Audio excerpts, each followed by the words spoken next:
Numbers chapter 22. Balak sends for Balaam. Then the people of Israel traveled to the plains of Moab and camped east of the Jordan River, across from Jericho. Balak, son of Zippor, the Moabite king, had seen everything the Israelites did to the Amorites. And when the people of Moab saw how many Israelites there were, they were terrified. The king of Moab said to the elders of Midian, "This mob will devour everything in sight, like an ox devours grass in the field." So Balak, king of Moab, sent messengers to call Balaam, son of Beor, who was living in his native land of Pethor near the Euphrates River. His message said, "Look, a vast horde of people has arrived from Egypt.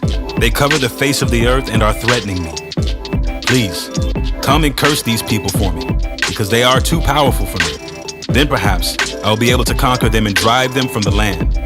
I know that blessings fall on any people you bless, and curses fall on people you curse."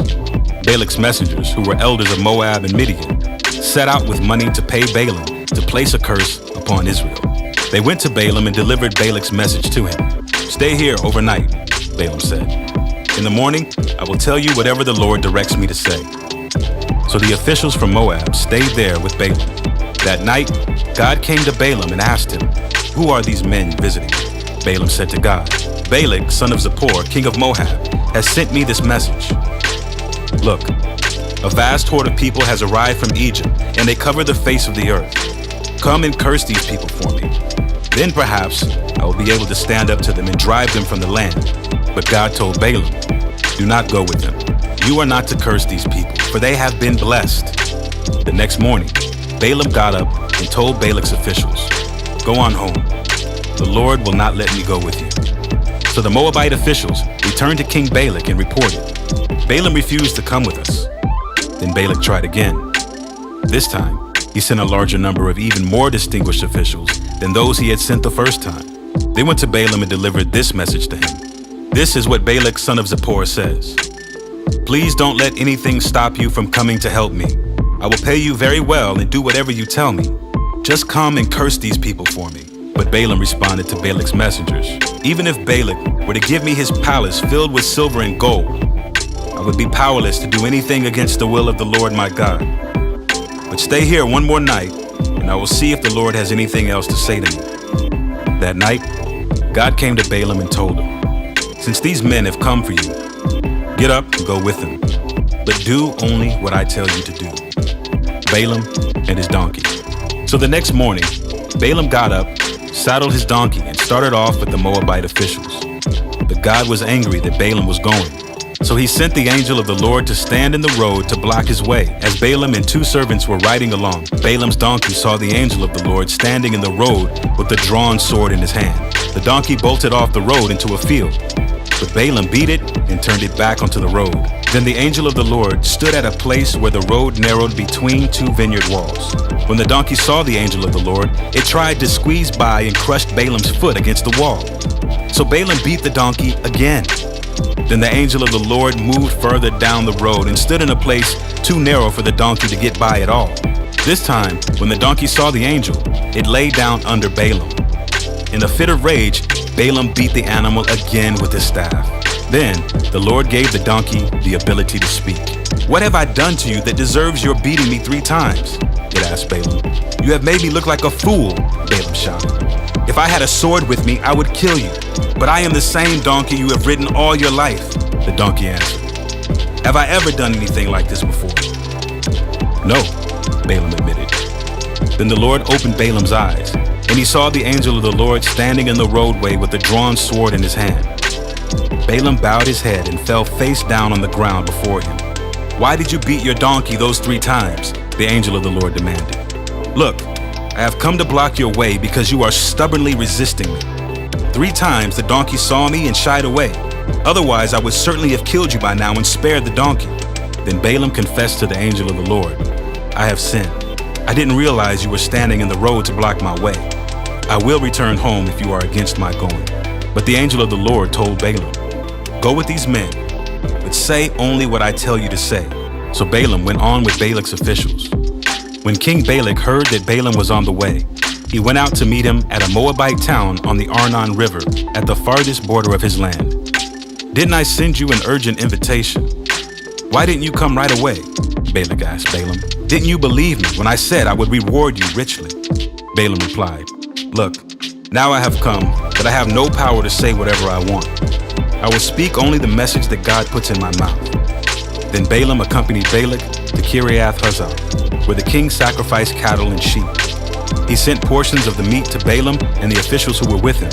The next morning, Balak took Balaam up to Bamoth Baal. From there, he could see some of the people of Israel spread out below him.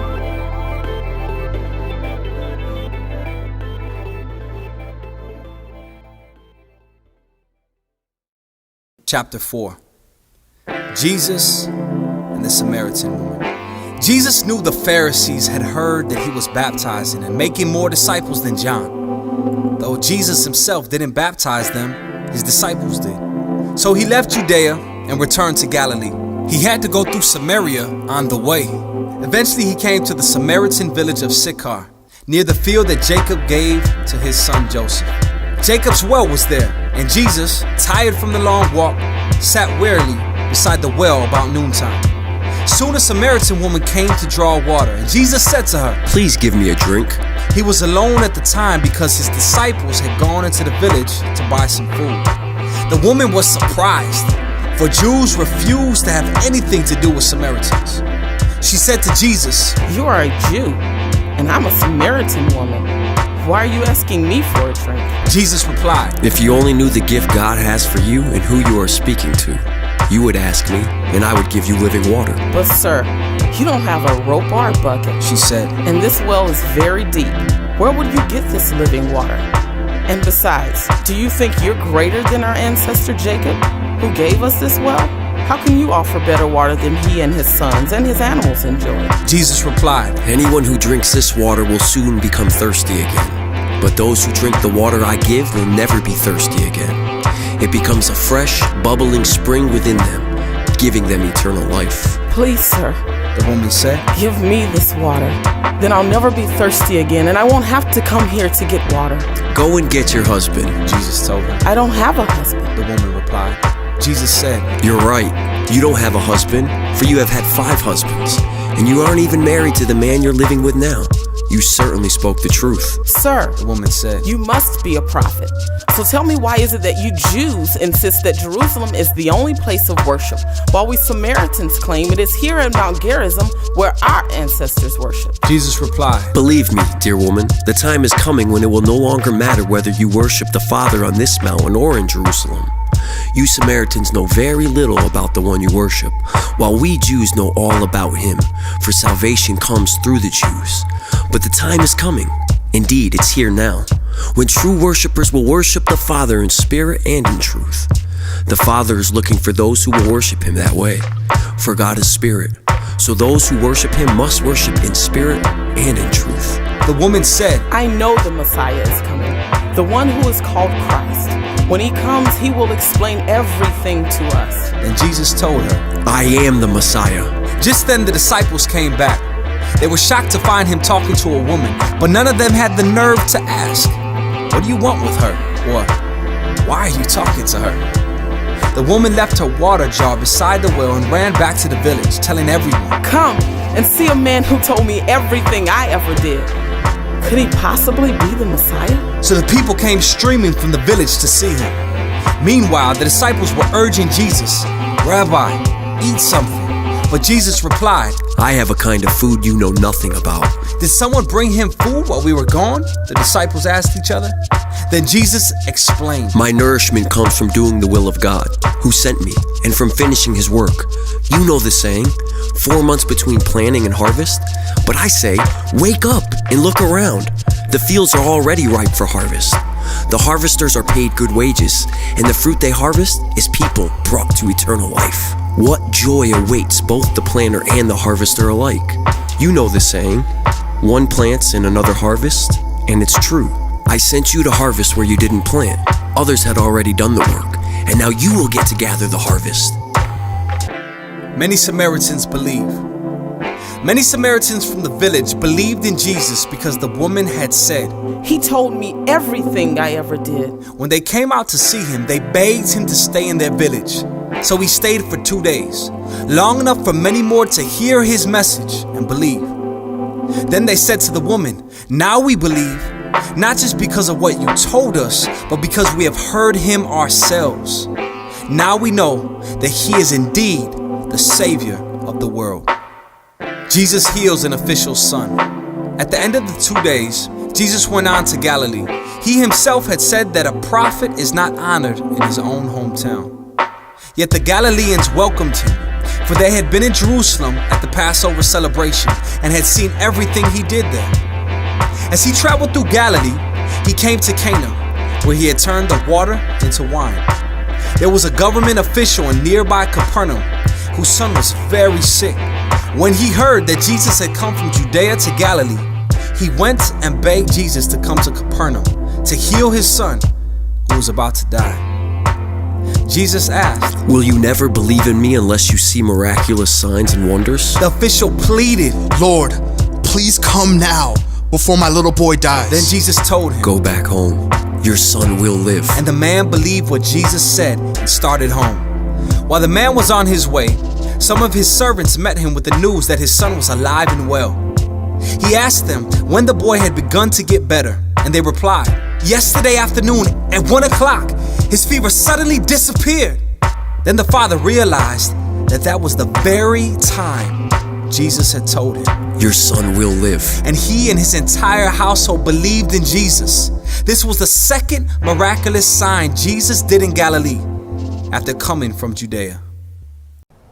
If you go out into a desert, you'll see why it's one of the most deadly, uninhabitable places on the planet. It's dry, and where there's no water, there's no life. This is the picture that we get on page 2 of Genesis. The story begins with a dry and desolate wilderness. But God provides a spring in the desert that becomes a source of life for plants and animals. And that's where God brings together a man and a woman so that humanity can flourish and spread the life of the garden. Exactly. And that garden spring becomes a river that flows out to water the entire world.